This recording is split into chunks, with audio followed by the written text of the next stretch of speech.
dia mati. Aghsilu bima'in, mandikanlah oleh kamu dengan air, wasidrin, dan daun bidara, wakafanuhu, dan kafanilah dia fi saubaihi, dalam dua kainnya. Muttafaqun alaih.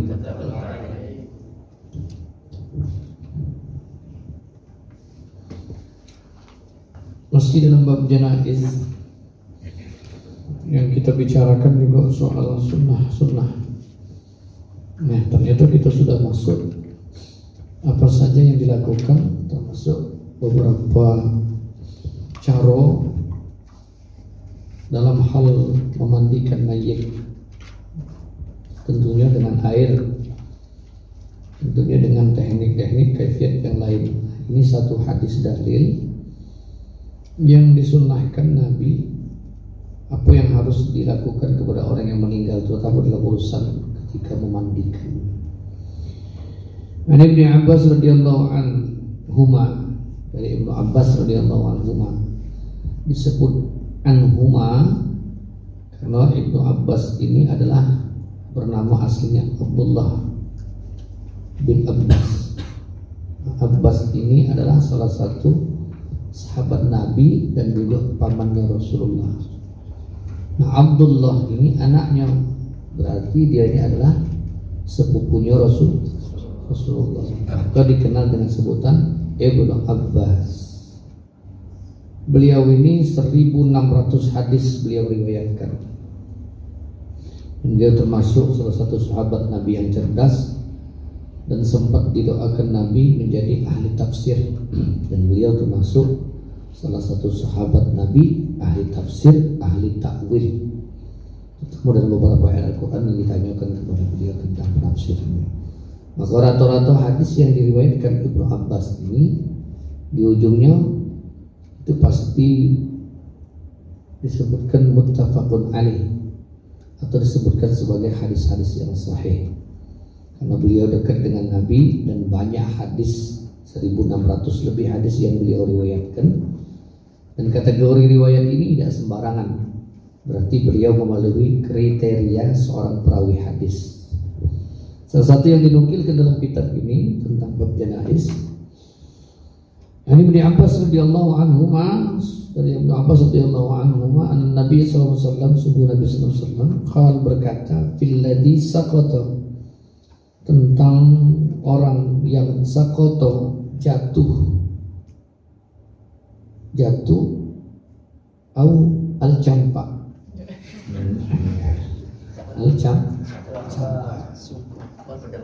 wa tumban. Sakoto maknahu jatuh, au campak, wa tumban. Tumban, tahu tumban? Bahasa dusun, kalau bahasa OI telabu, umban telabu, nyampa, dari rahilatihi, dari kendaraannya, famata, mata meninggal, orang ini mati. Kalau saat dia jatuh dari kendaraannya meninggal, waktu itu kendaraannya paling kencang Amanda kudo onto, belum ada gojek ketik situ. Dia ketik yang paling gojek deh. Iya, nampak dari kendaraan paling kencang nampak dari kendaraan. Dari kendaraan itu kan mendak mati seliu. Kalau tidak seliu terpucat lagi.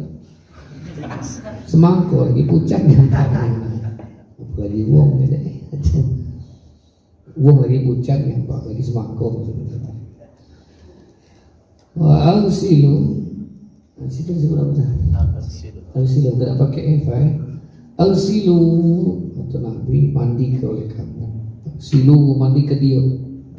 Al-silu kurang sih pakai hanya tuh menunjukkan dia. Al-silu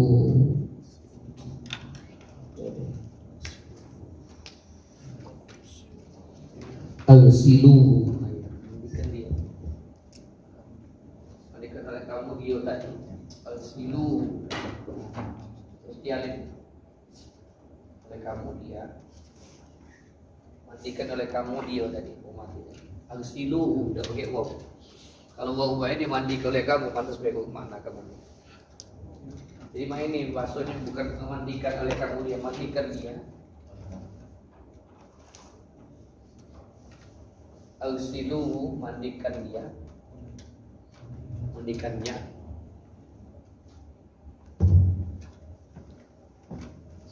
Tidak pakai alif itu. Aduh, agsilu mandikan dia, mandikannya bima'in dengan air, wasidrin dan daun bidara. Nah, berarti konteks tentang cara memandikan ini, di samping mandikan mayit itu dengan air, juga dicampur dengan beberapa campuran-campuran yang disunnahkan Nabi, termasuk daun bidara. Apa itu daun bidara? Daun bidara ini adalah sejenis tanaman yang paling sering tumbuh di daerah kering. Dan ternyata daun bidara ini salah satu daun yang disebutkan dalam Al-Quran dan berhubungan dengan Isra Mi'raj Nabi Muhammad SAW. Dan termasuk daun bidara ini adalah salah satu daun yang paling ditakuti, termasuk yang ditakuti oleh jin dan syaitan. Makanya orang ahli ruqyah itu biasanya pakai cairan atau daun bidara yang sudah dewa, yang di lemes dibanyukan, ya. Dan kemudian bisa jadi ditempelkan, atau ada lagi yang mengatakan boleh diminum dengan beberapa ayat Al-Quran yang lain, air rebusannya. Karena jin dan syaitan paling takut, dan disebutkan Al-Quran di surah Al-Waqi'ah. Ya, Al-Waqi'ah ayat 27 sampai 29 itu ada. Wa ashabul yamin ma ashabul yamin, dan golongan kanan alangkah mulianya golongan kanan. Fi sidrin makhdud. Nah itu sidrin, mereka berada di antara pohon bidara yang tidak peduli, makhdudin. Wa talhim mandud, dan pohon pisang yang bersusun-susun buahnya. Nah disebutkan Al-Quran pohon pisang, pohon bidara. Ya. Nah jadi termasuk tanaman yang disebutkan daun ini dalam Al-Quran. Fi sidrin makhdudin. Sidrin itu adalah daun bidara. Terlepas ada apa dari manfaat rahasia Nabi SAW memerintahkan sahabat untuk memandikan salah seorang yang mati saat itu, terjatuh dari sakata, ya, daripada rahilatihi, kendaraannya, maka itu merupakan salah satu sunnah Rasulullah. Ya, terlepas dari mencari apa manfaatnya, terlepas dari apa maksudnya, yang jelas bahwa ini adalah satu macam bentuk tanaman yang disuruh oleh Nabi dan pasti ada manfaatnya. Dan bahkan disebutkan bahwa ini dalam hadis lain, dalam mafhum hadis yang lain, bahwa daun bidara itu daun yang ditakuti, tidak disenangi oleh jin atau syaitan. Ya. Jadi kata ulama boleh nanam daun bidara di depan rumah. Seharusnya mana daun bidara nanam, tapi tidak kena kering, mungkin sejenis kaktus gitu ya. Ya, dikering gitu ya. Bolehlah pakai cara daun bidara. Dan ini makan pengobatan alternatif banyak pakai, termasuk dokter-dokter, para terapis untuk ruqyah dan pengobatan ala sunnah itu pakai daun bidara, bahkan dibuat ramuan, ya. Dibuat ramuan yang boleh diminum dalamnya. Nah, ini termasuk sunnah Nabi. Maka wong mati itu kadang-kadang dicampur dengan wangi-wangian, ya, dengan daun-daunan, ada namanya daun air mawar, ya. Jadi disiram dulu, baru kage sudah dibersihkan, kage disiram lagi dengan daun-daun yang termasuk untuk menghilangkan bau dan membersihkannya. Tapi yang pastinya yang harus pertama dilakukan menyiram ini pertama dengan air dulu, dengan air untuk mayit tadi membersihkan kotoran-kotoran yang pada diri. Sama dengan kita mandi wajib. Mandi wajib jangan pakai sampo dulu, jangan disiram dikit langsung keramas pakai sampo, jangan dulu. Siram dulu rato, ya. Siram rato, baru kakek pakai sabun, pakai sampo. Jangan terbalik. Gosok gigi kakek, gosok gigi. Siram dulu kepala. Wa itrafal hadasil akbari an jami'il badani fardhu. Aku mandi wajib atas badanku, mungkin karena dosa besar, fardu karena Allah tak. Siram tapi apa? Rato-rato. Selo, lanjut segala selo. Tahu selo? Oke. Itu selo. Selo, segala selo. Tahu selo? Depan belakang siram juga. Selo kaki, selo kan. Ya, makanya jangan sampai ada air yang terhalang karena sesuatu benda di tubuh kita yang sifatnya menghalangi air. Baru kaki bersih dengan sabun, dengan sampo, pakai pom, macam-macam. Pakai apa tuh enggak kalau ini? Lulur misalnya. Jadi enggak lulur kan kamu mandi kan? Pakai apa? Sama halnya dengan ketika kita memandikan mayit. Ya, mandikanlah dulu dengan air. Sama juga kalau kita mesin cuci. Mesin cuci itu dengan banyu dulu, jangan bersabun dulu. Siram dulu banyu yang pakai mesin cuci. Kalau sini dah mau langsung ke sumber. Jadi mesin cuci siram dulu penuh, gilinglah. Makanya lebih aman posisinya nyuci pakai mesin cuci yang manual, tidak otomatis. Kalau otomatis itu kan dia langsung muter, langsung ngering di situ lah, tidak payah lagi gitu. Asal banyunya ngalir terus. Nah itu. Tapi lebih aman posisinya kita yang manual. Giling, buang banyunya, masukin lagi. Nah baru yang kedua pakai sabun. Untuk apa? Biar bisa langsung menghilangkan najis, sifat menghilangkan najis. Karena air yang bercampur itu tidak menghilangkan najis. Ini sabun. Sama dengan kamu becebok jangan pakai sabun dulu. Licin, tambah licin. Double licin. Jadi bersih ke dulu. Ya bener lah tuh. Nanti kan terbayang licin ini. Bersih ke dulu. Ya. Kalau dia keset berarti bersih. Nah, keset terus. Jangan digesur itu. Bunyi loh.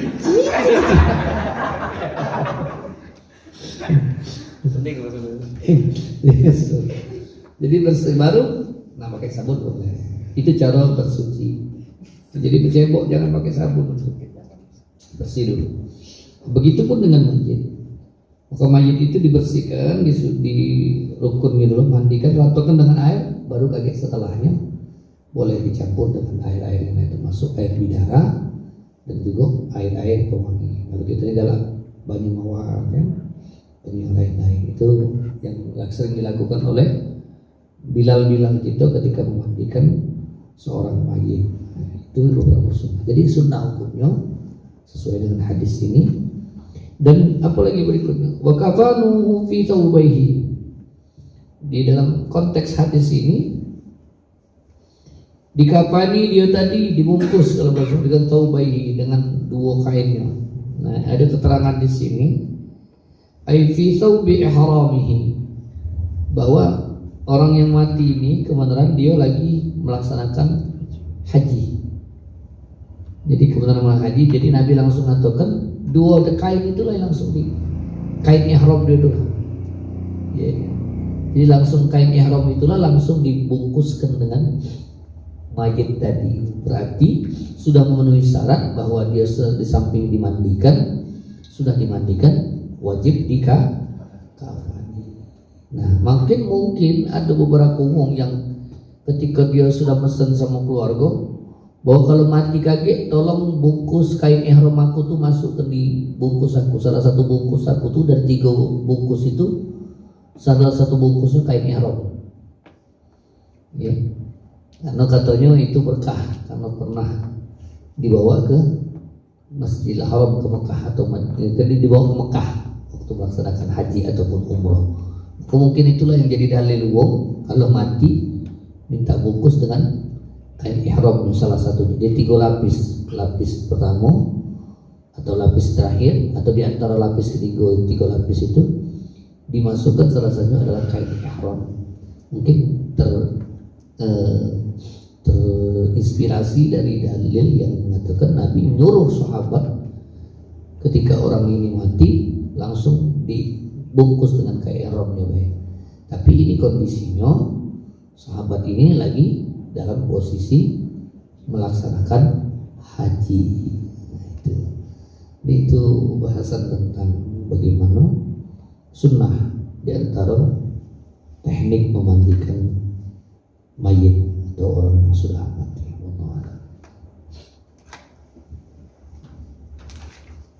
Kalau ini jadi opsi hukum apa ini jadi hukum tetap sunnah lagi jadi sunnah sunnah kalau lagi haji umroh iya lagi sunnah kalau lagi haji atau umroh ya. Jadi boleh berarti. Jadi kalau bahasa sunnah itu bukan berarti menjadi opsi hukum yang wajib ya. Jadi itu sunnah, boleh, sifatnya boleh ya. Tidak ada larangan berarti. Nabi B nyuruh, nah kalau bahasa gitu ngapa kau main ya? Nabi B pernah melakukan, karena itu sifat sunnah tuh. Ngapa kau ngadep kau main Nabi pernah melakukan ini. Kami mencontoh berdasarkan hadis yang ada sumber yang didapatkan. Jadi dia bisa dijadikan opsi dalam artian dia sunnah ketika kita melaksanakannya, apalagi niat ittiba kepada yang pernah dilakukan oleh Rasul, maka niatnya adalah sunnah. Segala hal ketika kita niat berintibak kepada apa yang pernah dilakukan Nabi itu sifatnya berpahala, jadi double pahala. Ya, kita makan ittiba kepada sunnah Nabi, baca bismillah awal. Pertama memang barokah, kedua berdasarkan sunnah, maka dapat pahala double. Pahala melaksanakan perintah Rasul dan pahala untuk melaksanakan hak dari tubuh kita. Itu. Segala hal yang belajar, yang begawi, yang lebar keluarga, nyari nafkah untuk keluarga. Jadikan ini salah satu contoh. Nabi bekerja masih muda seperti kamu bekerja Nabi. Nyari kehidupan juga. Ikuti Nabi seperti ini, punya etos kerja, punya semangat belajar dan sebagainya. Mengikuti Nabi, ittiba kepada Nabi, maka dinilainya pahala, berkah. Jadi segala sesuatu yang diikuti untuk mengikuti Nabi, diniatkan mengikuti Nabi, barokah. Apa arti barokah? Ziyadatul khair, tambah kebaikan, tambah kebaikan, tambah kebaikan, tambah kebaikan. Ya, habis. Insyaallah sudah semua ya. Bismillahirrahmanirrahim. Alhamdulillahirabbil alamin. Allahumma shalli wa sallim wa barik ala sayyidina wa ala alihi wa sahbihi. Allahumma 'allimna ma yanfa'una wa 'allimna ma yanfa'una dhurrana ya walidina wa rahmatullahi wa barakatuh. Wa lil muslimin muslimat wal mu'minat rahimahum wa rahmin. Rabbana atina min ladunka rahmatan wa lana min amrina rashada. Allahumma salli wal muslimin. Allahumma ansur al-ikhwana al-muslimin al-mujahidin fi Palestin. اللهم انصر الاخوان المسلمين المستضعفين في فلسطين من اعدائك اعداء الدين. اللهم اهلك الكفرة والمشركين ودمر الظالم الكافرين. ربنا عليك توكلنا وإليك أنبنا وإليك المصير. حسبنا الله ونعم الوكيل، نعم المولى ونعم النصير. لا حول ولا قوة إلا بالله العلي العظيم. ربنا آتنا في الدنيا حسنة وفي الآخرة حسنة وقنا عذاب النار. صلى الله عليه وسلم والحمد لله رب العالمين.